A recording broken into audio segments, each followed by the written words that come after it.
All right, welcome back into our continuing series, BloodHorse at the Breeders' Cup. His name's Sean. I'm Louie. We're the duo you see every Monday on BloodHorse Monday. Hopefully you're following along there on YouTube or Spotify, wherever you're watching. Find that show as well. Give us a like or a follow there.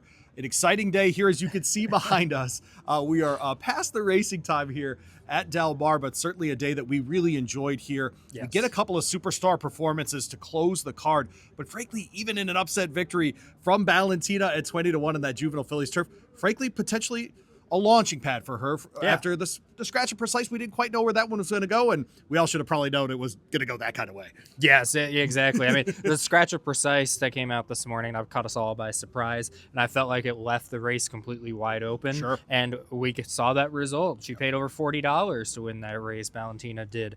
And, she kind of, I feel like she came into the race being one of those second-tier European fillies that we had over here. She had run, she had hit the board in a couple of group races over the summer, but then in her last race at the Curragh, she just didn't fire. It rained right before the race. Right. She didn't get the ground that she wanted in that race, and then they just sat back and they waited with her for this race. She has some American-based owners, Parkland Thoroughbreds. I was in the press conference for that race afterwards. They were talking about how this has always been the goal with her, how this has always been the plan. They like buying horses, even though they're American-based. They like buying horses over there in Europe and leaving them in Europe to just kind of develop a little bit more. Don't move in that them. turf program there.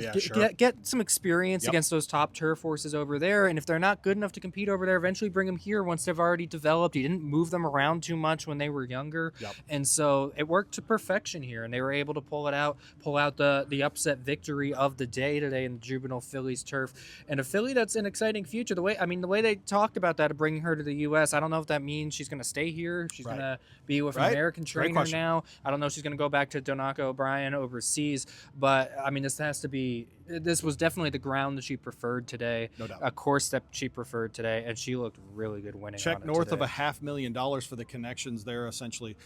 Able to do a lot of things with that kind of cash and make decisions on moves and different things as well.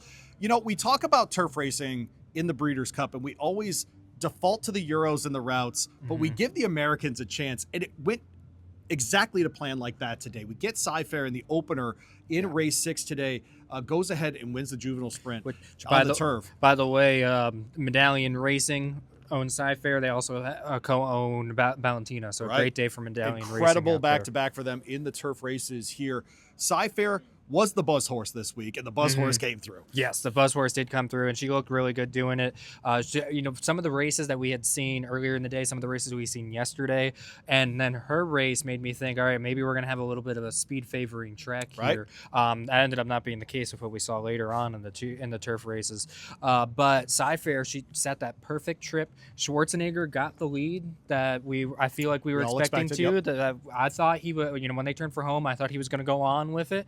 She just ran him down. What a nice filly to be running against the boys here in this spot, and to be able to have that strong of a kick entering the stretch, being able to hold off some of those late horses as well. She looked really good out there. I was pretty impressed with her. Aidan O'Brien came into the Breeders' Cup tied with D. Wayne Lucas, and Brussels almost got there, frankly, under Soumillon, who came over. We had some questions. He got left out of the gate too, didn't he? Yes, he did. And so it's a really interesting sort of ride there. But Soumillon did a great job making up ground in that race. Should be a harbinger for tomorrow, where they're going to be super ready in that one. But 10-1 in that one. Sci-Fair, of course, a daughter, of Not This Time.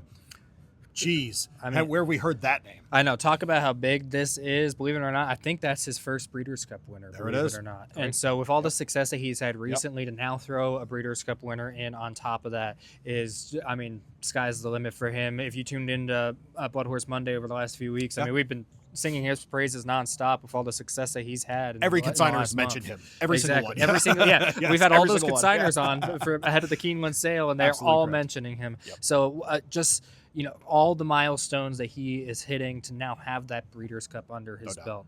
Just such a big deal for him. Yeah, spectacular. Sure. Super Corredora comes through in the Juvenile Phillies, and this is daughter of Gunrunner, and I think it's the John Sadler. We forget about John Sadler, but when he gets great horses, they're great. Yes. They just are, and it's a real compliment to him as a trainer that he maximizes high-level talent. That doesn't always happen. We see high-level horses move barn to barn all the time. Yeah. Not in this case. This daughter of Gone Runner, of course, bred by Woodford Thoroughbreds. How about that? A spectacular job for them. Cheers to all the breeders, by the way. No doubt about it. Breeders' Of course, absolutely. But the West Point Thoroughbred folks come through again with another one here. Coming out of a maiden win, and I wrote in another piece, man, maybe they'll just get out front and say, come get us. Yeah. That's exactly what happened. Exactly what they did. And we talked about it on the show. If any of you all watched Friday morning, you would have kind of gotten tipped off a little bit to this filly here at those 8-1 odds. Yep. I mentioned how Terry Finley walked past us yesterday while we were recording that episode and was singing her praises, Terry Finley of West Point. And so they were really high on her. And I had said, when we were talking about the juvenile fillies, we were kind of lacking that star horse or those couple of star horses in this field. So why not go with the filly who had just broken her maiden, who looked like she was improving, who was taking those steps forward? That's exactly what happened here. Explorer gave her a good run down the stretch. I thought Explorer looked really She was good. getting to her at the end, but I mean, Super Corridor, even though she was up front on her own, I mean, they went at a decent pace there. Absolutely. Yeah, she didn't just walk the dog up there on the lead. So really impressive performance from her. I would like to see what Explorer can also do building off of this race going forward. And so I think both of these fillies have a lot of upside as we're looking to the future. Maybe that's an indication as we look toward the Kentucky Oaks next year that the West Coast is going to be pretty strong. Because now I will say Percy's Bar, at one point I remember on the far turn, I was watching her. It looked like she was struggling and I thought she had no shot. And then when I looked at I stopped paying attention to where she was, and then when I looked at the tote boards, I saw she finished third. Yep. So Exactly she obviously was able to then come with another run. She was not in the same position she was in the Alcibiades up on the lead. Right. She was back taking dirt, and so I still have some hope for her in the future.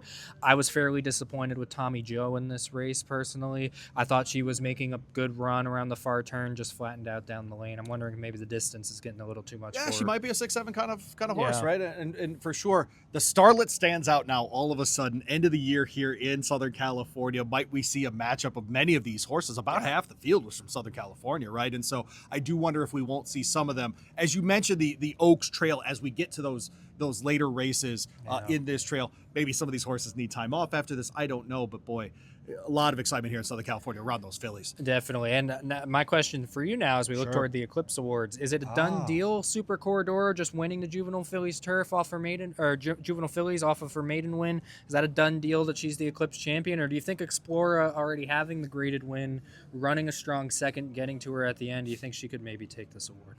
Why can't Cy-Fair win this? Do we just hate sprinters that much? Yeah. Okay, just checking. We don't, but a lot of voters do. Yeah, I don't know what I'm doing here, but that horse came in.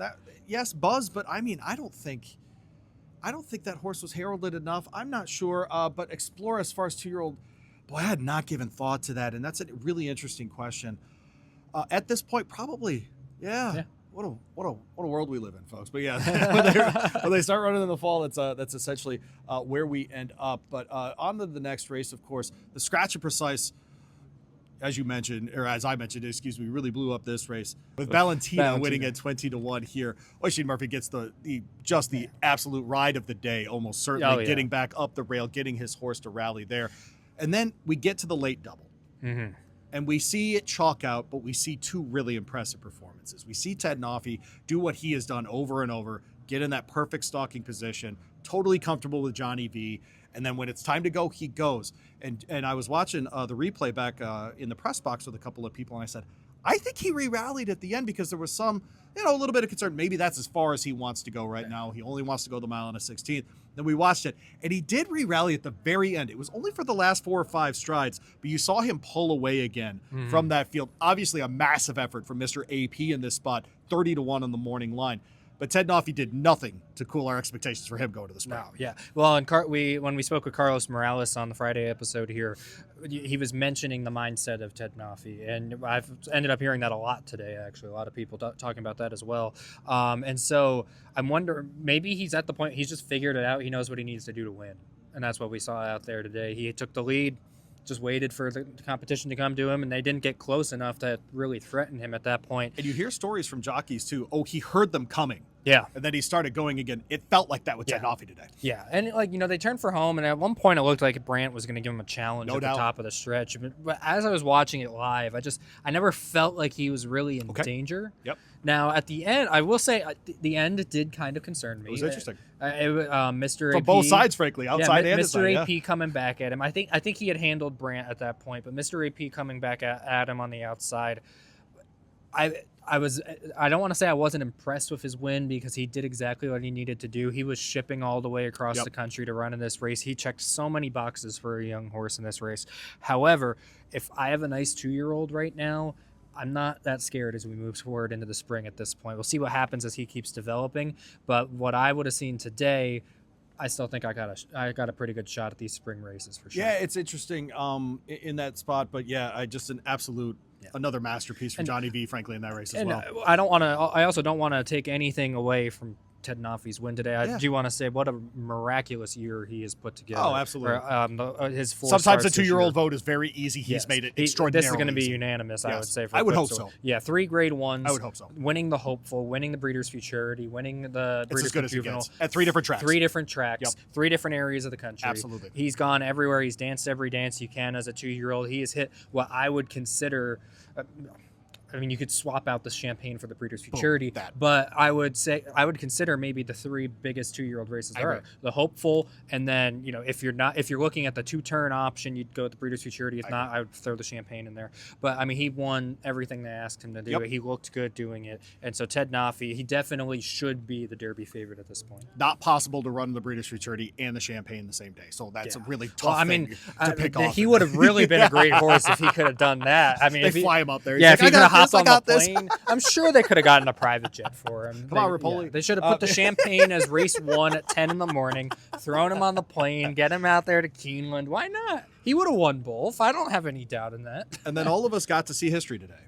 And yes, we did. It's a personal history for us as we got to sit down with Wayne Lucas in the spring, right before the Preakness. We had a great time with him. And frankly, we didn't know, but it was the last time we were going to get to sit down with him. Yes. And when we came into the weekend, one of the storylines was that Aidan O'Brien and him were tied for most Breeders' Cup wins of all time. And Aidan got really close with Brussels in the sprint for sure. It was almost right there. Precise gets scratched. Precise gets scratched, and we're starting to wonder, boy, oh boy, it might not be his day. And then Gstaad made sure it was his day. It was easily the best horse in that field coming out of those 3 second-place finishes in a row. And guess who was aboard? Soumillon going into tomorrow. Should be an interesting day on Saturday, but let's talk about Gstaad and where he fits with this group. Well, I just want to mention one of the things we talked about yesterday on the show was we were concerned about that 14 post position. Yep. We were potentially concerned about that. We were not as concerned about Precise at the time, being in the 13. Sure. I know you had a strong opinion on that. What did you see from his race out there coming out of the 14 today? I think that's what was interesting is he didn't break. What's interesting, horses on the outside, sometimes they break more to the outside. And that's precisely what he did today, but he only did it for 2 steps. Caught himself, recalibrated, and moved in. He started to move in with the group, got pulled back out by Soumillon, and then when they decided they were going to go into the 3 path, he pulled right back in, no problem. And what he did reminded me actually of Sovereignty in the Belmont. He was further back. He was probably 9th or 10th, moved himself into 3rd or 4th position, had the 3 path the whole way. And then when they got to the top of the stretch, it was time to go.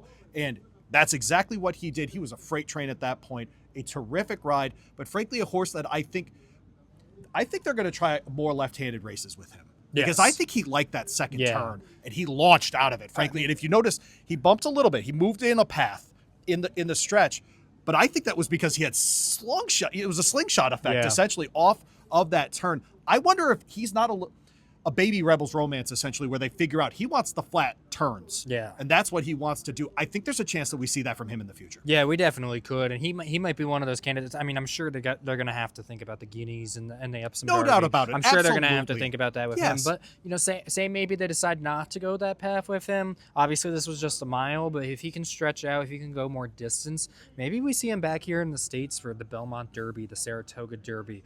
Where those races are not prone, or not, it's not strange to see European horses come over for those races. horses. And with the way that he performed on these turns here today, Yes. I mean, it was so impressive. I also want to give a big shout out to Stark Contrast because I don't think he got enough credit from at least what I could hear in the race call as far as him. Like how much of a fight he was putting toward that. It sounded like it was a done deal when you were kind of listening to it. I mean, he raced him all the way to the wire. I know you were on board with him very much. I know I'd talked to Mark Witkowski, the exercise rider who also rides journalism. The Michael McCarthy barn. Yep, at the Michael McCarthy barn. I was talking with him yesterday morning. He was so confident in this horse coming into the race today, and he proved it. He got beat by a phenomenal horse, but I think he really separated himself from the rest, not just the American horses, the rest of the European horses that were in this race. If there were an Eclipse Award for Southern California horses, he would win it for turf. Yes. Like that's what for 2-year-old turf, he would be it for sure. He ran a phenomenal race. He really his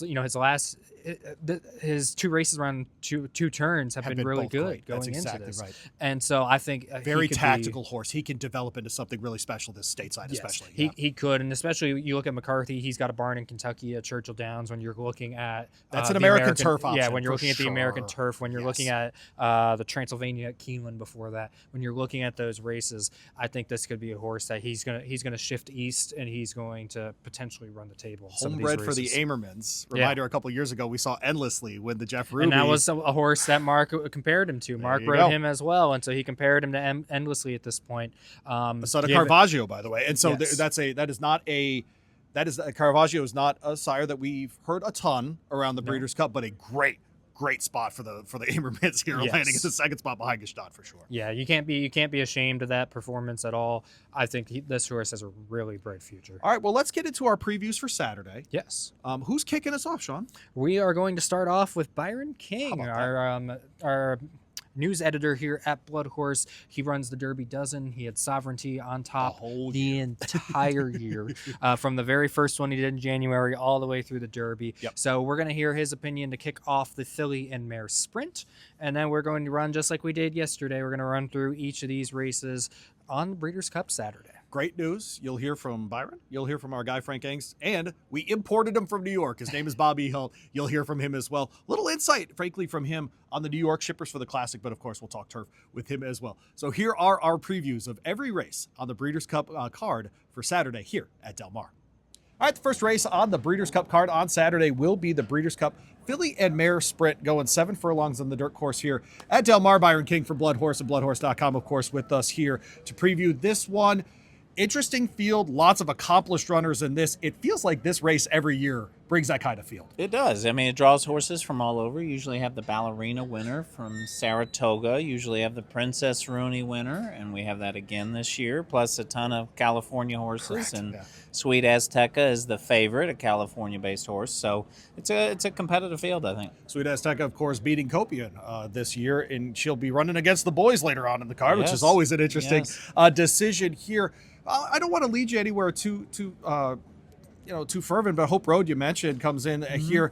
4-1's a nice price on her, and I think she's got a real shot here as well. Yeah, she ran second in the big Churchill Downs race on the Derby day, and then went on later in the year to win the Ballerina. She's a very fast horse. She kind of had one little disappointing race at Churchill later in the meet, but they were kind of returning her on shorter rest, and I think she does better with more rest between races, and she has that after the Ballerina. Bob Baffert trains Hope Road, and she's very fast, but I think this is a highly competitive race. I think this is a race that people, if you're doing, pick threes, pick fours, etc., I think you want to go several horses deep. Hope Road second in that Derby City Distaff in the slot. That's the name of the race. No problem at all. I always forget the sponsor names through the years. It always has changed. So you're correct. And but yes, Red Copian in that one, who will try her best against the boys. You mentioned Sweet Azteca.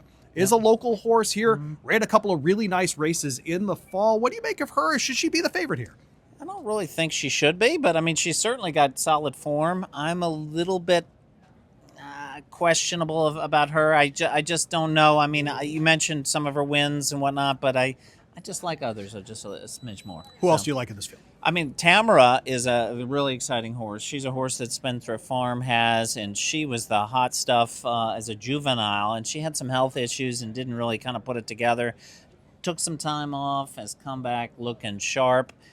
Spendthrift Farm, you mentioned Copian earlier. They originally had 2 pointed for here, and they decided to run Copian in the sprint against the boys. So you would only do that if you really felt good about your prospects with the one you're going to leave in, right? So I think that speaks to her potential in here. She walked right by here. We're at the paddock at Del Mar, of course. She walked right past here, and I went, goodness gracious. Yeah, she's got the look of it for sure, And she's named after B. Wayne Hughes' daughter, Tamara. So a major person there at Spendthrift Farm, and when they name a horse after one of their people, like Ted Noffey or Ned Toffee or all that, so they tend to be quite good. Yeah, there you go. Are you responsible for Ned Toffee's name? I am not. Okay, all right, I there am you go. not. We're going to find the person BloodHorse. Yes, We're going to do exactly. a little investigative journalism. All right, well, we're going to throw next up to Race 5, the Breeders' Cup Turf Sprint, with our guy Sean Collins, of course, my co-host on BloodHorse Monday. We'll do that next. All right, BloodHorse at the Breeders' Cup continues. Sean Collins, Louie, Rabaut hanging out with you, your usual crew for BloodHorse Monday. Make sure you check us out on that program as well. Breeders' Cup Turf Sprint will be race 5 on Saturday. Of course, 5 furlongs, a quick run down there on the turf here at Del Mar. An interesting field in here. We see the old 7-year-old knocker and Matorius on the inside, for instance. I love these turf races because we do get to see those older horses in here. Yeah, we do get to see them. We have quite a few older geldings in here. You think about Kadem, the 9-year-old coming in from Europe, but he's been racing here in the U.S. Just 2 starts ago at Kentucky Downs, and then also with the win in the Woodford Stakes at Keeneland last time out, so we know that he's used to racing over here. But this is a race that I mentioned on our show on Thursday that we did. This is actually one of the races I'm most looking forward to this weekend, which is weird for me. I'm not usually you're a route guy. Yeah, I'm a route guy. I'm also a dirt route guy. I love my dirt racing. Obviously, if anybody watches BloodHorse Monday knows how much I love the Kentucky Derby. Thank you for mentioning the Kentucky Derby during the Breeders' Cup Turf Sprint preview. I have to work it in somehow. Gosh, it's amazing. But it's a rarity for me to be this excited about the Turf Sprint, but I think that's just as good a field that we have this year. There's a lot of interesting storylines in here. I think it really sets up to be, can the pace hold on, or will the closers take over? Because we have several really fast turf sprinters that even if other horses are going with them, as long as they can maintain that speed the whole 5 furlongs, closers aren't going to have a shot. But if they do all go at each other in this spot and they kind of knock each other out, we're going to see the closers. We saw something weird happen last year with Cogburn, the way he started, and then he had to rush up, and he just completely burned out, and the closers came in. It's almost like he stopped running, Now, the difference, I think, this year is there's multiple of those Cogburn, not necessarily of his speed, but they're going to be up there on the paces. So I think that really sets up for an interesting race. It should be really, really fascinating. Who do you like in here? Looking at this field, one of the pace setters that I actually really like is She's So Spicy. I know she's a 3-year-old filly taking on older horses, but I got to spend some time with her around the barns in the last couple of weeks out in Kentucky here at Del Mar. I know Brad Ortiz, Jr., her rider, he really thinks that she is just going to be fast enough to where the age, the sex difference, all that, it's not going to matter for her. They think that going 5 furlongs, she's going to be quick enough to be established, and I think if she's in the leading position, they're not going to be able to get to her. Now, I don't know if she will be in that leading position. We're going to obviously see some speed from AG Bullet, Bear River, Kentucky Downs theme. We saw pretty much all the sprint races Bear River at run Kentucky at Downs Ellis as well, so he's running flat as well, And I know Keith DeSormo, when I talked to him a couple days ago on Bear River, they felt confident that he could sit off the pace, so I think he might be one that when all these horses go, he might be the one that maybe backs off and tries to come off the pace. But you also look at a horse like Bring the Band Home, who, back in the early summer at Saratoga, he ran 5.5 furlongs in under a minute. And so he's got speed. He had an issue at the start last time that I don't think gave him his best opportunity to run his best race. But he has the speed to be up there. And part of it, maybe he could take him the whole way. I mean, we all know Cogburn set the world record last year when he ran the 5.5 under a minute. Now that's been broken by Doncho, and then Bring the Band Home was right behind that with a close time as well. So we've only seen it 3 times where a horse has done that in under a minute. So you know that horse has speed as well. And so from the front runner's perspective, I know they're really high on She's So Spicy. Obviously, there's a lot of questions, but I'm kind of leaning towards her. I'm going to shoot down the field with Reef Runner in this one, the disqualified winner of the Green Flash Handicap. Right here at Del Mar, at the same distance, all of the things, gets to break from the 2. I like that a lot, frankly. Yeah. Tyler picks up the mount here. Gaffalione should be an interesting one. Did win down the hill in the Eddie D as well at Santa Anita last out. So this is just a winner in my mind. Yeah. Interesting horse. I think you'll get 6, 8 to 1, something like that. Nice price in this kind of field. And he seems to be one of those horses that he's kind of on the up and up right now. I totally agree. In good form right now. Yeah, he's in good form right Yep. now. This is a course that we know he can run well over. Yep. And so you can definitely have some confidence in him. Motorius also, he's the one that won via disqualification. Right. That disqualification came from, the start of the race where Motorius got knocked even further back than he should have been probably. And then he almost caught him on the wire. So you know that he was still on top of his game Yep. in that race. But Motorius has had so much success here at Del Mar. Absolutely. This is his 3rd run in the turf sprint. I think it would just be a feel-good story to see the 7-year-old gelding his 3rd try in the turf sprint end up getting the win, especially because, just looking at his age, even if he races for another year or two, Yep. this is his last opportunity to win here at home. And I know he likes running here. And so reminiscent, frankly, of Whitmore in 2020 when in the sprint as an older horse as well. Yeah, at his home in Keeneland, Yeah. out there in Kentucky. Yeah. So I think it would be a feel-good story. Sure. He drew the rail again. We saw last year that wasn't a problem. He was still able to almost win the race when he just got barely beat by a neck by Starlust last year. And I also mentioned the other old one earlier, Kadem, who, by the way, is probably the best blanket on the backstretch. Go look at my Twitter page, BH_S Collins, to see how they incorporated the British flag into his blanket. I thought that was so cool. Yeah. But anyway, back to the racing. It's not the blanket racing; it's horse racing. So, but You can bet on. No, I'm kidding. he has such a good turn of foot. Of the Europeans, I know the Europeans don't have a whole lot of success historically in this race. Especially 5 furlongs. Yeah, they've flat, only it's pretty won tough. twice. And that'll be fair. Those 2 wins have been over the last couple of years. Yes. But we know that he's used to American racing. Correct. So you could feel confident about that. He's run twice at Kentucky Downs. Had those only been his 2 races, I don't know how good I would feel, but seeing him win in this kind of setup at Keeneland in the Woodford Stakes, I feel confident that he's not going to follow the same trend as these Europeans have over the years. Well, let's keep sprinting. Let's go to race 6. Excuse me. It is the Breeders' Cup Sprint on the dirt here. Of course, going 6 furlongs for this one. And we get Copian running in here. We get the filly on this side, the 4-year-old, of course. An interesting move by Richard Mandela. It could be several things here, same ownership as as another runner in the Breeders' Cup, the filly mare sprint side. But an interesting inclusion in here. When you see those kinds of moves, Sean Collins, do you think, okay, what does Richard Mandela know that I don't? Because I do. That's absolutely something that happens for me. Yeah, it definitely does. Yeah. Obviously, Richard Mandela is a top-notch trainer. So if he's confident enough to make this move, you got to pay attention to that. Now, my concern when it comes to Copian is she's never run 6 furlongs. Right. Her shortest races have been 6.5 furlongs. Yep. And so I don't know what to expect from her in this spot. And I look at this as more as we feel extra confident that Tamara is going to run so well in the Breeders' Cup Filly Mare Sprint. I don't know if they're as confident. Is Copian in here just because they needed to put her somewhere else and try to win 2? Or are they that confident that she's going to be able to handle it? I'm a little concerned about the distance. I'm a little concerned about the fact that she's on the inside rail. But if she wins, that would be one of the best stories of the weekend, her coming into this race and beating the boys. I feel like we always try to track which fillies or mares might end up running against the boys at some point. I don't think any of us had Copian running against the boys in a sprint race on our cards at the start of the year. So that would be a great story if she were to end up winning this. But I think I'm going to have to stick with the boys in this race personally. Yeah. In Ben Tornado, probable favorite here, I read Ortiz rides for Jose D'Angelo, comes out of the Louisville Thoroughbred Society first race. Frankly, in almost a year, was off after the Breeders' Cup Sprint here.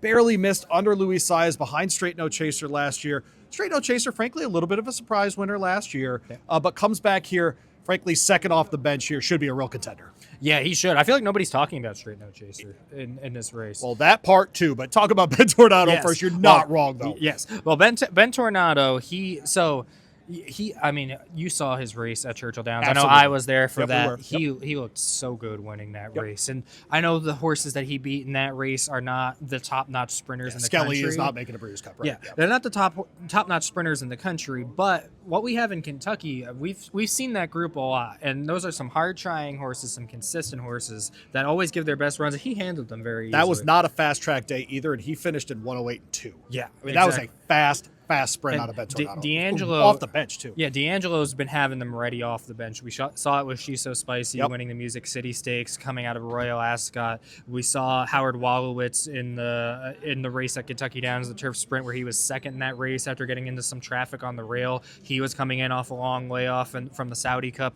races, and so we know that he has them ready to fire off the bench. And so you think now, second time out, Ben Tornado would be even further ahead in his progress, ready for this race. It's funny to see how much a year changes things. He was 28-1 in this race last year, runs a strong second, comes back one more race since then. He comes back, he's the morning line favorite in this race. Great point. And so, but he's been such a consistent horse. I felt like he was underrated last year. He was one of my picks in this race last year. I think he's only gotten stronger this year. Who would you rather have, Ben Tornado at 3-1 or Straight No Chaser at 7-1? We'll make up fake odds. Yeah, well, it's interesting because Why are we not talking about him? What's going on? Well, I think it's just because he came back and he lost off the bench, which it's funny because you think back to February and he was like the best horse that we had in the country when he went over to Saudi Arabia and he won the that Riyadh sprint Dirt race Sprint over there, the grade 2. Yep. And his race in Dubai, he did not get the trip that he wants. He didn't like the kickback, so he kind of tossed that one out.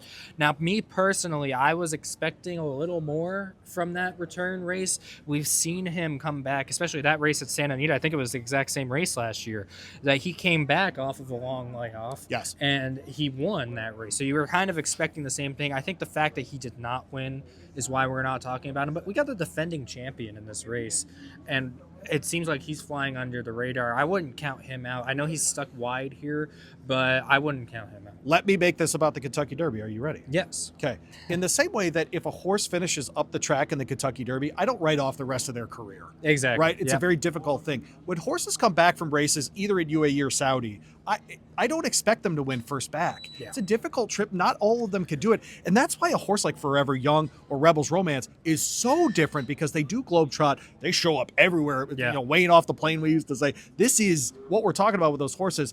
I don't hold that against Straight No Chaser. He's been home for a little bit longer now. He's had his feet underneath him here in Southern California. I think he'll run just fine. But we've also seen the flip side of that. We've also seen some of these horses come back from over there and never just get not back. be the same horse. You're right. So which one is it? Is it just he needed the race, or is it he's just not the same horse that he was? We'll find out this weekend, but I think that he is you definitely can't toss him out in this spot as well. Obviously, Imagination is one that I think, because of him beating Straight No Chaser in the last race, is interesting. He was coming in off a long layoff. He was successful. Obviously, they pointed him toward the Triple Crown races last year, so we didn't really get to see him much at the sprint distance, but his last couple the races that he's run at the sprint distance have been pretty good. And Baffert's always good on this racetrack, so if he runs well, would not be shocked. We'll talk to Frank Angst next about the Distaff and get his thoughts on that. This is BloodHorse at the Breeders' Cup. Thanks, Sean. All right, welcome in Paddock Side here at Del Mar. BloodHorse at the Breeders' Cup with our editor here, Frank Angst. My name's Louie Rabaut. We're going to talk Distaff here. Saturday card, of course. Unfortunately, we're not going to get Torpedo Anna. Yeah. She's on to her next career. Follows what we had the year before, of course, with Idiomatic and that. But boy, still a lot of star power in here, Frank. Yeah, I mean, unfortunately, you start with Torpedo Anna. She just won this race last year, helped her to Horse of the Year achievement. Yeah. But she is not back, but plenty of talented fillies and mares are. I really think you have to start with the local horse, Seismic Beauty, no doubt, who has the speed to go to the lead. There's probably no secret there. That's what she's going to try to do, and I think she'll accomplish that early. I mean, she's put together 3 really nice races here, and just really is the horse you have to start with. She's going to go to the lead, and everyone else is going to have to chase her. Grade 1 Clement Hirsch winner last out right here at Del Mar, going a mile and a 16, does have a win in the Grade 2 Santa Margarita at the distance as well. At Santa Anita, behind her will be a set of 3-year-olds that are very interesting as well, including Nitrogen, who will break from the from the one hole here in this race, made the switch from turf to dirt. Broker maiden in Stakes Company in January, has only been running in Stakes Company. I've heard from people, maybe this is the end of a long campaign, that kind of thing. But boy, she showed a lot of acumen on both surfaces. I mean, I think she's a really interesting horse to watch early. With drawing the rail like that, she's very versatile. There's no doubt about that. Has speed if she wants it, or could rate a little bit. I'm guessing they'll rate a little bit off the rail, but they also could send. It'll be really interesting to see how they handle that post with a versatile filly for sure. Yeah, she's been a really, really interesting one, of course. Couldn't get by Jin Jin last out at Keeneland. Does that concern you at all, a little second-itis? A little bit, but there were some things that didn't go her way in that race, and maybe they just kind of misjudged some racing strategy. She certainly was competitive in a stretch, so that's the main thing I look for. I think I don't think it's the case of second-itis. We look a lot at these kinds of fields, and we see horses like Scylla at longer odds prices. Certainly in a Breeders' Cup setting, we get used to horses like this of very, very good quality having these longer odds. She feels like one that I think will almost automatically hit the board wherever she shows up. You think she's got a shot to do that here? Hitting the board is a good description. Scylla is a funny horse in that she's the horse that we dream of. But she runs the same race every time. I feel like it's going to take a little bit better to win this one. And since I haven't seen a little bit better from her, and I'm not knocking her, she's almost like a machine. She just comes out and runs a race every time, wins plenty, and places plenty. But I have a hard time seeing her getting over the top for the win. If I was to, Seismic Beauty, I think is the pick to win here. If I was to try to beat her, I think Clico is a really interesting 3-year-old. She's won 4 races in a row. Just won the Grade 1 Cotillion, which was a nice launching pad last year for Torpedo Anna, although Torpedo Anna had already accomplished more than Clico had. But she's an improving horse. She's going to run her best, barring some hard bumping incident or something. If she gets racing luck tomorrow, she will run her best race. I don't know if it's good enough to beat Seismic Beauty, but anytime a horse is about to run their best race, I think it's a good pick. And then if you want a really long shot, Dry Powder, who was right there with Clico. I mean, that we're talking about a horse that's probably going to be over 20-1, and she was right there, and she's improving too. Now, what makes it challenging for her is she's a speed horse, so I don't know if you want to take on Seismic Beauty early. So that's up to those connections. But she is an improving 3-year-old. I always like improving 3-year-olds this time of year. They're a good play in terms of handicapping because people like once the improving 3-year-old gets the big win, then they all bet them, but if you want to bet them before they get the big win, that's when they're a bit of a price. But like I said, I think Seismic Beauty is the best, probably the most likely winner. That said, Bob Baffert's never won this race. One of the few he hasn't. So maybe you can put that in your pocket. Maybe that means something, but I don't necessarily think it does. I'm with you. It would be a big accomplishment for Bob. I'm sure it's a race he wants to get. Oh, no doubt about it. Yeah, I just remember Abel Tasman being right in the mix in that Breeders' Cup at Churchill Downs and just deciding she was done racing. And she just decided at that moment, and that's been Baffert's luck in this race. All right, so that's our discussion of the Distaff. Up next is Bob Ehalt. He's in from New York. We'll get his thoughts on some of those runners in the Classic, but certainly get his thoughts deeper on the turf. All right, back in Paddock side, BloodHorse at the Breeders' Cup. Louie Rabaut hanging out with Bob Ehalt, our New York guy on the circuit here. Made the trip to Del Mar. You told me, we got to share this so people understand the behind-the-scenes part of this job. 9 a.m. flight. Oh, nice and easy. In Louisville, you know what? I would get out of bed 6:30, 6:45, take a shower, maybe make a cup of joe, roll on with my day, roll through security, no problem. Not so much in New York City. No. I had to leave my house in Connecticut at 4 a.m., and I got there as they were boarding for the 9:30 flight. I mean, I wasn't. I mean, it's amazing. Traffic, you're sitting on the Van Wyck Expressway in traffic at like 6 o'clock in the morning, and it's just unbelievable. And it didn't help that night you got the Dodgers and Blue Jays don't want to win a baseball game. So I really didn't have much sleep getting on that flight. So I'm kind of a little, I'm finally kind of caught up now. I'm ready to go. I jogged around the track, and I'm all set now. Any thought there that if the Blue Jays win the World Series that the Yankees would have won anyway? This wasn't my Yankees year. I never thought they'd go that far. They had a lot of problems. It's I don't know. I think we might need a new manager. I mean, I don't know. I don't. While you're letting Volpe and Wells bat in the late in that fifth game, or fourth game, that was enough for me. Bob will be doing BloodHorse's in-depth coverage of the turf on Saturday. Of course, we'll get the matchup between Rebels Romance, the two-time defending champ, coming back for a third attempt at this thing. He's really developed into a terrific flat three-turn type of horse. But, man, we get Minnie Hawk, that 3-year-old coming in out of her terrific performance in the Arc for about 50 yards there. We all thought she was going to win, and then she didn't. I think there's some other interesting runners in there as well, but that matchup between those two, boy, it's why we come to the Breeders' Cup. No, it is. I mean, it's a very exciting matchup, and I throw Goliath in there too. Okay. I mean, he's kind of a speedster who could, who could have a big impact on this type of track. We'll see. I think it's a great matchup. I mean, the American horses aren't really up to par this year with them, so it's really those three Europeans, I think, that are the ones that you look at. I do like Rebels Romance. I mean, he's proven over the racetrack, which I think is a big thing for a European. Those 3 turns. Not sure if everybody could handle it. Mini Hawk, great race in the ARC, but you got to wonder, she's a 3-year-old filly. Yep. How much did it take out of her? ARC horses generally don't do as well as they expect to do here. So I've got to wonder how much that might have taken out of her, the differences in the turns. That's why Rebels Romance looks very appealing to me. And, Goliath, I think, is a horse you don't want to sleep on. He beat Rebels Romance last year in a big race overseas. And one thing to keep in mind about Mini Hawk and the ARC, among the regulations in the ARC, you can't have geldings. Right. So horses like Rebels Romance and Goliath could not run. Right. There's a lot of good older geldings there in Europe, and we'll see. But as I say, I'm really I would go with Rebels Romance. He looked very dominant when I saw him at Aqueduct. I was going to say, you just saw earlier. Him, yes. He really just toyed with that field. It did have his stablemate, El Cordobez, and some of the other American horses who just were no competition for him. So we know he's sharp. He's in good hands. He's won here in America. He's won over this track. I think everything kind of points to him. He also beat another horse that won the United Nations this year pretty easily, frankly, in that race as well. So it's not as though he was running against poor company. At Aqueduct, wins by 3 lengths plus. No, he did. And, as I say, I think Far Bridge was in that race. Yeah. There was others. It wasn't a big field, but it was, about the best they could have mustered at that time on that part of the country. Yep. And I think he just toyed with them. I didn't really I think it was a very, very easy win. I don't think he really had to be used that hard to win the race. I think he's still got a lot of it in his tank. You got to give credit to Charlie Appleby. This horse just keeps responding and winning. He travels all over the world. Frankly. He's earned $14 million. He's a rightful favorite. And as I say, 3-year-old filly, very talented.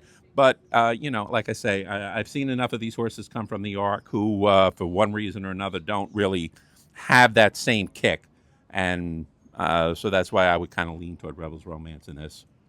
Ethical Diamond's going to break from the 14 in that race. It's a hurdle horse that has made his way to flat ground. This is such a Breeders' Cup story. I can't even stand it, Bob. But do you give that horse a chance to at least get a good check here? I don't know. I mean, that's a big ask. That's a big ask from that post against this field. Yep. That's a really big ask. As a bettor, I think you use him if you hit the all button. Okay. But I really think it's hard to get past those top 3 horses because you could have different styles in the race. Through the race that. I don't think Rebels Romance will probably go to the lead in this race. I think he'll try to maybe sit off a bit with Goliath, and then we'll see.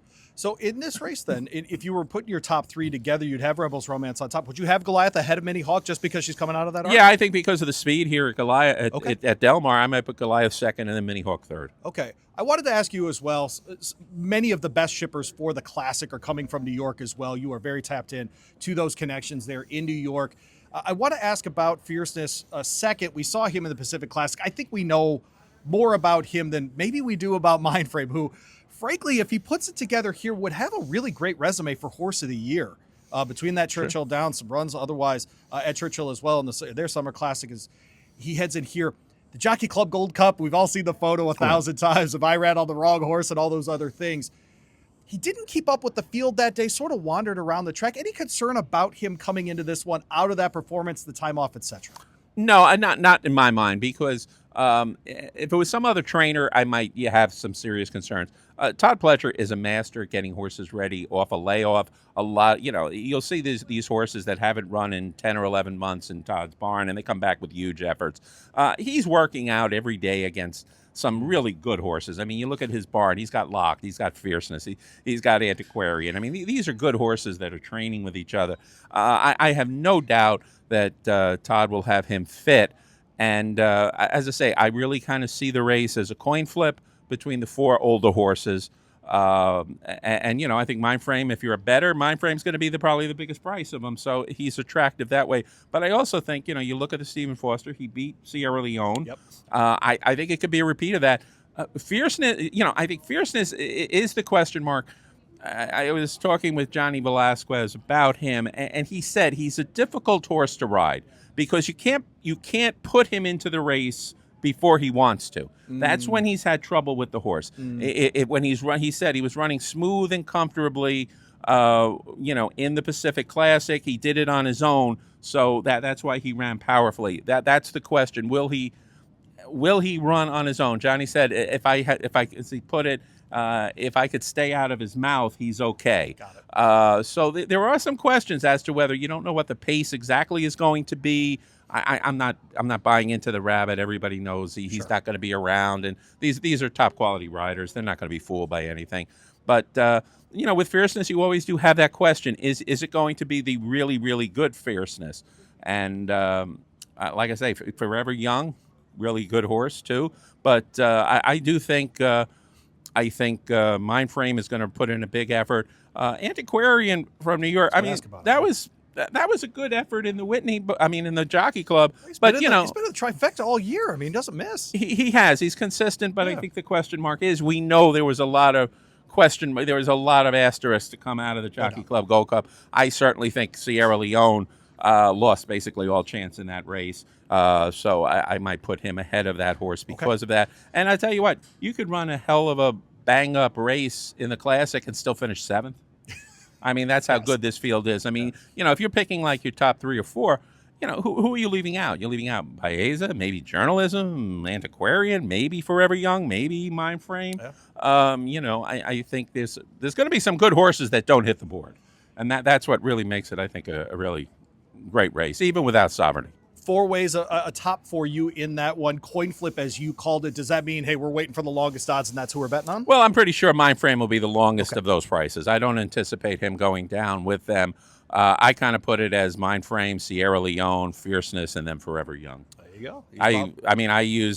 I'm old enough, willing enough to admit it, that I was around in the 70s, in the late 70s, where when you had very good older horses and very good 3-year-olds running, the 3-year-old Affirmed could not beat older Seattle Slew. Right. 3-year-old Spectacular Bid could not beat older Affirmed. I think these are not of those Hall of Fame levels just yet. They are pretty good 3-year-olds and pretty good older horses. I think the same adage holds. I give the edge to the older horses. There you go. He's Bob Ehalt. Look for his holiday album. That'll drop soon, ahead of Christmas and Hanukkah, maybe even Kwanzaa.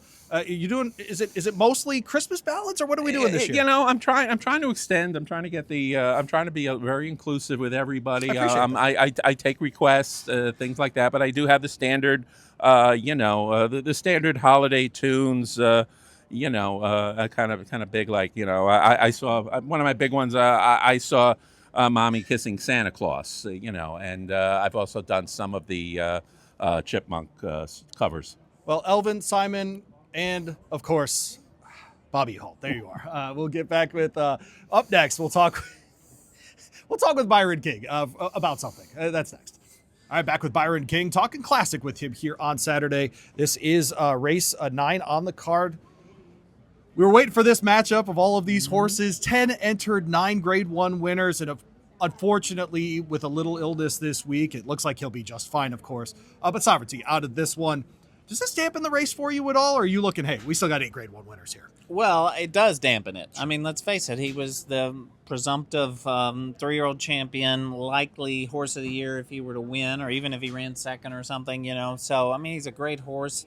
We wanted to see how he would run against 4-year-olds and other older horses, and so we deprived of that opportunity. It always makes it tough. You're so excited to see how the Derby winner is going to run against older horses, so it definitely loses some luster. But, still a loaded field, except for contrary thinking. As you mentioned, everybody else in here is a Grade 1 winner.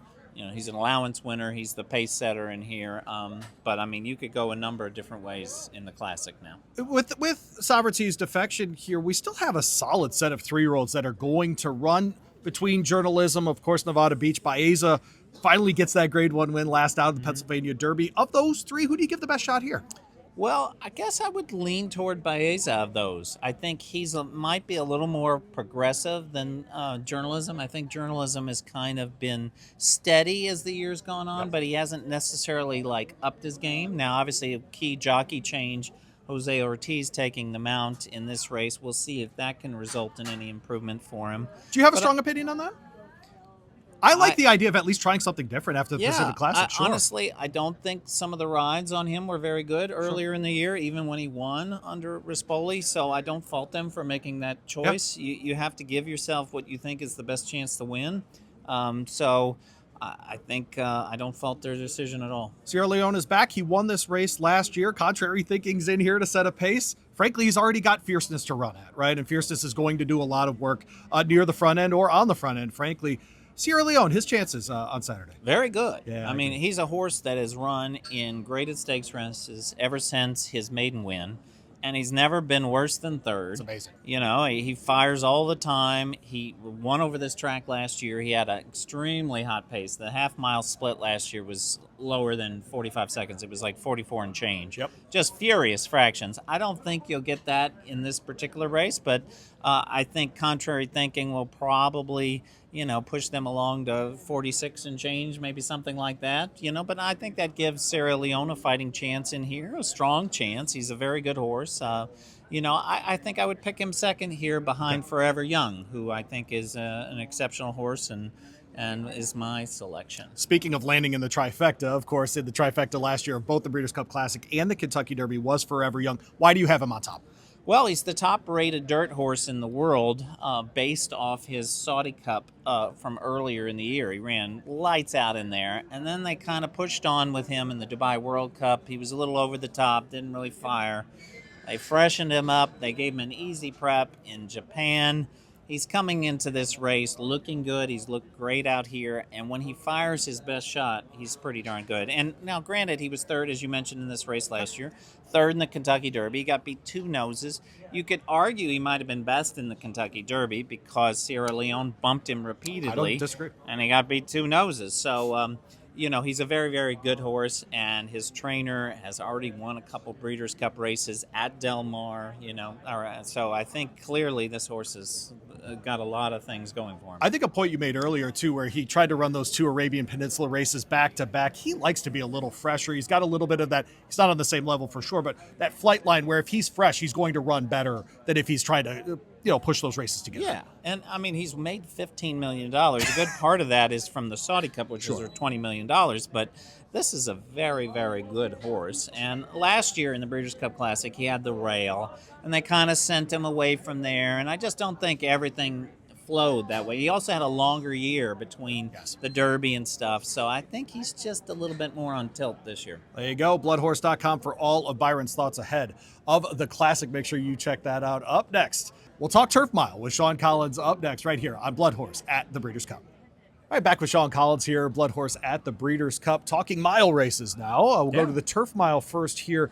Of course, that is race 10 on the card. And boy, a fun field here, really wide open field here. I haven't gotten to ask you yet. We did talk about the turf sprint and the sprint on the dirt earlier in the card in a previous segment here, Sean. But when you look at turf races like this, especially when we get to routing, do you tend to lean toward the Euros here? Yeah, I mean, you have to. It's just especially historically. Yeah, you look at the historical record of them coming over here into some of these turf routes. I know the turf sprint we mentioned, they don't have the best success, but all these turf routes, they always seem to come with some really top-notch horses here. Now, we saw last year in the mile, if we have some good American runners, we can hold our own in this race. You think more than Looks and Johannes, who is second right behind him. No doubt. And so we did pretty well in this race last year. Johannes is back. I think he's one of the top milers in the country for sure. I was great to see him in his last race bounce back. Second start off the layoff. He's going to be tough in here from the American runners, but yes, it is hard to look past the Europeans. Notable speeches here. Wins the Woodbine Mile. Historically, a terrific predictor of success at the Breeders' Cup. But a little different this year, the race. Different this year on the inner turf rather than on that wide sweeping turn. But frankly, we're on a tight turf course here. It might actually work out better. Do you think it will? I think so. I think so too. Anytime you get a chance for a horse from Europe to replicate those conditions, replicate right? the conditions that we'd have here. Now he was in the mile last year. He was third in the mile last year, so he has experience on the track. The move was just a little too late. That's Yes. it. Otherwise, the horse wins. I agree. Exactly. So we know that he can hold his own here at Del Mar. We know that he likes the track. He can run well here. So we can expect a good performance from him as well. I'm not, for whatever reason, I'm just not super confident in him. Like, I feel like there could be some other options. Other interesting runners in here as well, coming from overseas. Any of them caught your eye? Well, the Lion in Winter, I thought, has looked pretty good. A couple mornings I've seen him out here on the track. He's been in the front of Aiden's Army, so maybe it's just because he's the one that I see first. Sure. And I get to see it for the most amount of time before the other ones jog by for 2 seconds. That's not a zero, right? Being in the front of that matters. They right? usually, you usually see they're not going to put some slouch up there to lead the pack.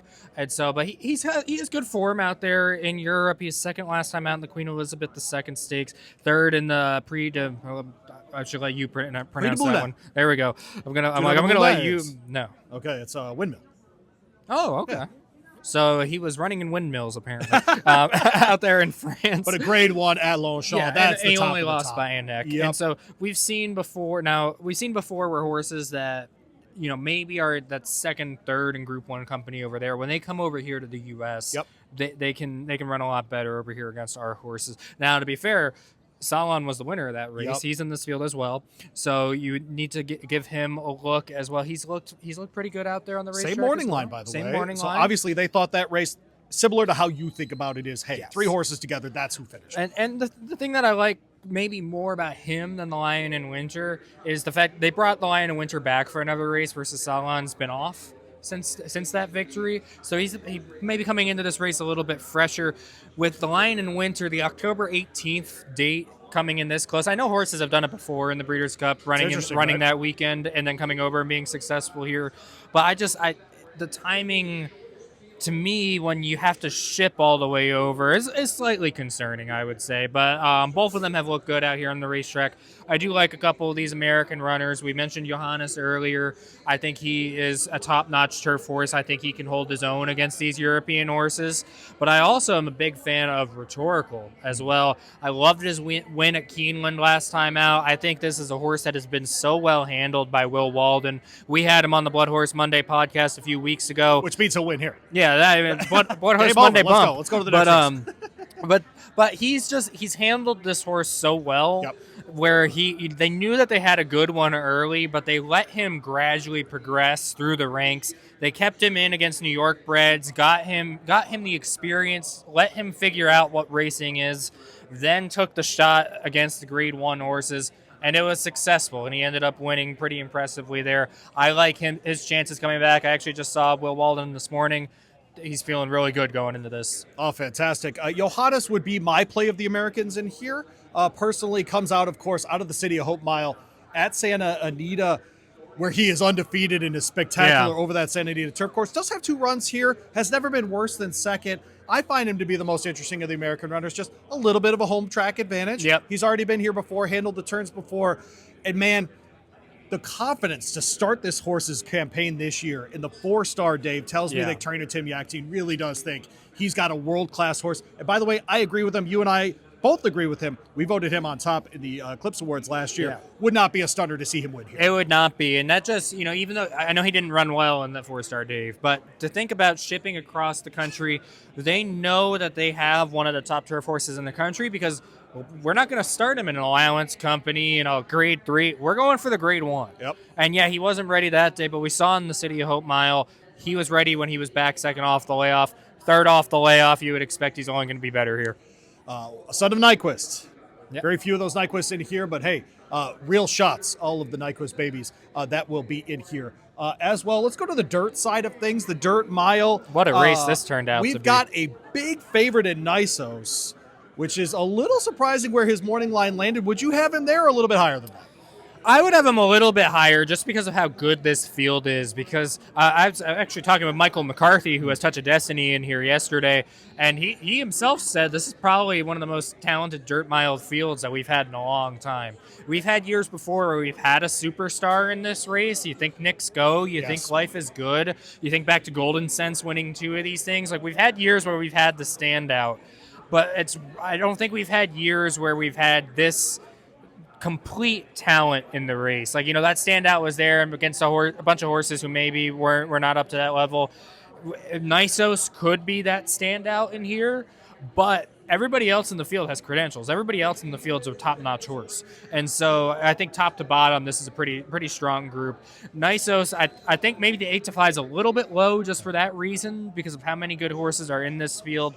But he definitely, he's been impressive. This is a horse that's had nothing but hype around him since he began his career. Unfortunately, we've seen health issues kind of derail him from really ever getting to see his best at the top level. Maybe this is the weekend we finally see it. Mystic Dan, Derby winner in here. Do you like him here better than in the Classic? I absolutely like him here yes. better. Yeah, it's interesting. If we were looking purely at the distance, I think I might lean towards seeing him at the 1.25 miles instead. However, when you look at the fields, he definitely fits in this field a lot better. So I wanted to ask you a question about him because many of his grand achievements have come when he makes his move at the very top of the stretch. Yes. Usually at Churchill Downs, okay? But last time out in the Lucas Classic, he didn't have the lead until the last 16th. Yeah. And he had to move between horses to do it. Showed a new element in his running style. I was impressed by that run. Francisco Arrieta was aboard then. He keeps them out here. By the way, kudos to Kenny McPeak for doing exactly that because the two of them worked great together last out. Hate not seeing Brian Hernandez Jr. here for sure. But boy, do you give the Derby winner a chance here? Because I do. Oh, of course, yeah. The mile's a question. We haven't seen him do it in a long time since very early. The two in his turns career. makes up some of that, I think. Yeah, and that's exactly the thing there. I think the 2 turns really helps him out here. The fact that this is not a 1-turn mile, we know that he, likes getting kind of that inside trip. Being able to save some ground. I think he's going to be able to do that here. He's breaking out of the 4. I think Francisco will be able to work out a trip. But as you said, we saw a new dimension last time. Yep. We saw him actually be able to put forward a stretch run where he had to run somebody down, which we hadn't seen before. We'd always seen him up on the lead in a race like the Southwest Stakes where he just kind of aired it and went for it, or a race like the Derby where he just held on. He had to hold on, and he did. And so I do like seeing that new dimension going into this race. Distance concerns me a little bit, but he has looked, as somebody who has watched him a lot over the last 2 years at Churchill, at Saratoga, I think he looks like he's in possibly the best form of his career right now. Just seeing him in the mornings, he looks phenomenal. Ronis Racing will send Full Serrano, last year's winner, out here. Tried the Grade 1 Goodwood, probably just a little bit too long last time. I loved his effort in that race, though. I'm absolutely throwing him in my tickets here. Yeah, and we talked about Straight No Chaser earlier in the sprint, kind of flying under the radar. Again here, nobody's talking about Full Serrano. He's the defending winner of this race, so he's going to be tough. He's a little bit more respected than Straight No Chaser when it comes to the morning line. He's 7-2 here in this spot. But why not do it again? Same track. He was so impressive here last year doing that. And as I agree with you, I think the Goodwood was just maybe a little bit too long for him. Nevada Beach is a pretty good horse. It was still a respectable effort. I would expect him to run pretty well here in this spot as well. I also want to give a shout out. I don't know how he's 20-1 on the morning line, but Tumbarumba. This horse, every single time he goes out there onto the racetrack, he shows up, he fights, he's got that fighting spirit inside of him. It looked like he maybe went off form a little bit toward the end of that 10-race losing streak that he had. But a lot of those races, he was second or third, beating a small margin. But then he had a couple of maybe some races that left you some concern. His last 2 races, he's back. And Brian Lynch, when I talked to him last week, he said they've seen the fire come back in his eye. They've seen that he's ready to go. I think he's finally stringing wins together.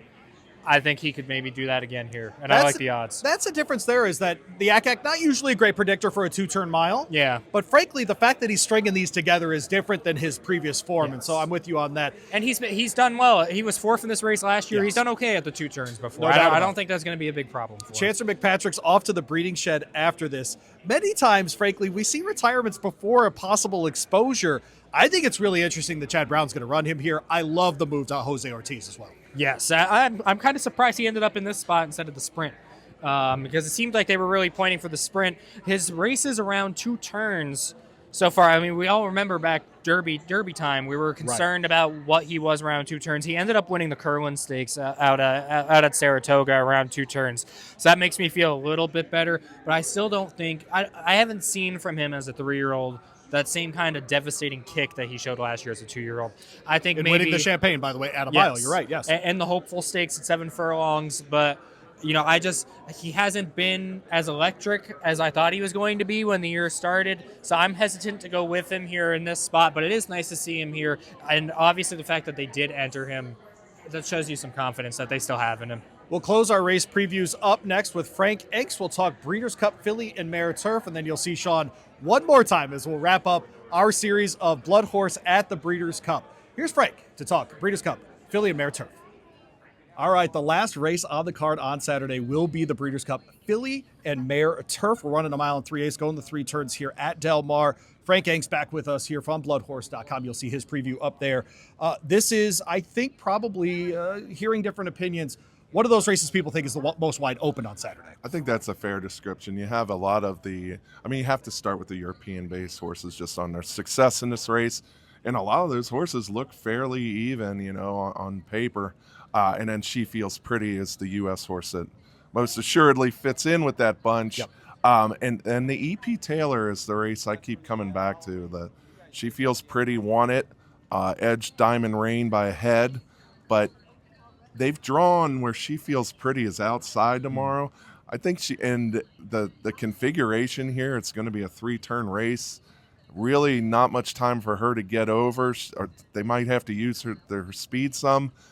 I think this sets up for Diamond Rain, who was right there, a Godolphin horse that is, again, I've said it earlier when we were talking about the Distaff, these horses that are improving this time of year always catch my eye, and Diamond Rain, in my opinion, is moving right on up. Diamond Rain, one of those horses, too, has experience going left-handed, doing the turns, right? And so that's a thing. These 3-turn races doesn't always work for a horse coming, say, out of a straight line race. Some of those things that we see in England, for example, I think that kind of experience for her as well. What do you make of See the Fire? Tough post on the outside, but does have a lot of experience going left-handed. See the Fire definitely fits. And when I'm trying to make the cut on horses that are seemingly evenly matched, that the post is a big thing for me. So I kind of thought Gazora's probably a really good fit, kind of right in the middle of the field. She's a French Classic winner. Yep. Races for Peter Brand, who of course we're all familiar with over here. Peter does keep a string of horses in Europe. He's won the Arc over there. So he's had really successful horses in Europe, and she fits the bill there. So I can't see her not hitting the board. I'll say that much. Diamond Rain, I think, is my top pick, but Gazora looks like she's right there. And if she were to win it, I wouldn't be surprised at all. How about Cinderella's Dream in here? Finished second last year, best running over Firm Go as well. Seems to be a good fit for this field. Yeah, I think this is the Godolphin Filly and Mare that will probably be bet more than Diamond Rain. And I get it. She won the Falmouth Stakes, Group 1 over in Europe. So, again, she fits right there. And it really gets to what I was saying is these European fillies and mares in this race really appear to be evenly matched. Someone's filling out their pick 5 to close the card. How many would you include in your ticket? Oh, gosh, 5 probably. Okay, all right. Yeah, a bit of a spread race here to close the card on Breeders' Cup Saturday. We'll bring Sean Collins back in, and we'll wrap the show next. All right, thanks to all of the Blood Horse staff for hanging out with us on this edition of Blood Horse at the Breeders' Cup. Of course, head to bloodhorse.com right now. Sign up for the daily. If you haven't done it before, what an opportunity right now. Emailed to you every day for free. Get your day started with Blood Horse that way. And of course, at the top of the homepage is the Breeders' Cup tab. Could not make it easier than clicking on the words Breeders' Cup to find all of the news there at bloodhorse.com. Sean, final thoughts after Friday leading into Saturday. Which race are you most looking forward to tomorrow? I'll be very honest. I want to see that turf matchup. I'm so excited to see Minnie Hawk here. And boy, the old globe traveling Rebels romance. And I'm seriously fascinated by Ethical Diamond. So my weird long shot is in a race where I don't expect him to necessarily do anything. But goodness, it's the Breeders' Cup. And frankly, if the filly, if the juvenile filly turf was any kind of indication, hey, you never know what could happen. Yeah, you never know what could happen. This is what happens when you bring the best horses from around the world into one spot. The horse that's 30-1, still one of the top horses in the world. No doubt so about you it. never know what you're going to get here. Obviously, even without Sovereignty, looking forward to the No doubt Classic. about This it. is going to be a legendary race even without him. But on top of that, really looking forward to that turf sprint. I'm really excited to see. And especially we saw, I mentioned when we were doing our segment on that, how it seems like it's going to be a race where it is, will the speed hold or will the closers end up coming in? Yeah. when we saw the juvenile turf sprint today, the horse that set second won, and the horse that got left at the gate came flying in for second. Brussels So it flow. looks like it's going to be wide open as far as how the turf's playing for whichever of those it's opportunities to happen. So I'm really looking forward to that. It was interesting watching today. Just a final thought here. Turf seems very fair. You can come from off, you can be up front, you can figure it out. The dirt, you got to be near the front, it feels like. Yeah, it didn't right? really look like anybody was coming from behind in either the juvenile fillies or the juvenile. It looked like, Mr. AP was kind of getting there a little bit at the end, but he wasn't coming from way back. He Correct. was right behind. That's exactly right. So He was mid-pack for sure. Yeah, and then obviously the filly went wire to wire Super as well. Caradora. Super Caradora went wire to wire as well. So Being near the front is interesting. If that's true, it favors a fierceness, a mind frame. It does. Horses like that. Maybe a journalism if he's able to stay closer even on the 3-year-old side of things.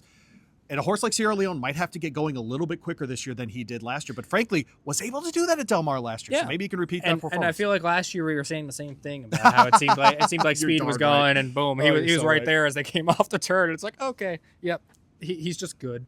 So All right. we'll Want to go see. get some pizza? Yeah, All right, let's we're get going to some go get pizza. Happy Breeders' Cup, everybody. Happy Breeders' Cup Saturday. We'll be back on Monday with another edition of BloodHorse Monday. We'll hope you'll join us for that as well. He's Sean. I'm Louie. Happy Breeders' Cup.